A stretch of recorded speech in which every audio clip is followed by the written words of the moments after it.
It was 30-degree weather. My wife and two teenage children were touring college campuses back east. As many of you can relate, when our children get to the 11th grade, it's very important that they start looking at college options.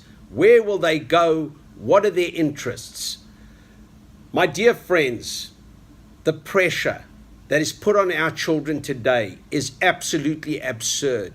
Mothers sitting in carpool lines on street corners. Where's your son going to go to school? Where's your daughter going to go to school? If it's not an Ivy League, they can't get a good job. Nonsense. What about empowering them to be good people? The colleges today, the big schools are overpriced, overrated. I tell my children, getting a PhD in being a good human being an honest worker, is way more important than getting into any of the big schools. Empower your kids to work hard, to be dedicated, and then whichever door will open, that will be the right school for them.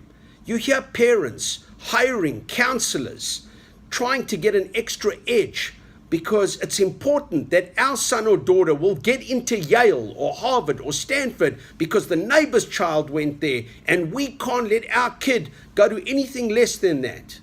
Folks, who are the victims here? Our children.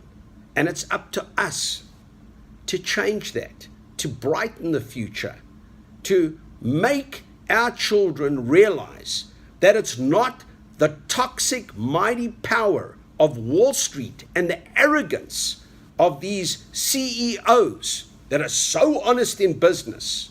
Spend more time educating your children on being great people rather than the unnecessary duress and stress of getting into a big Ivy League school.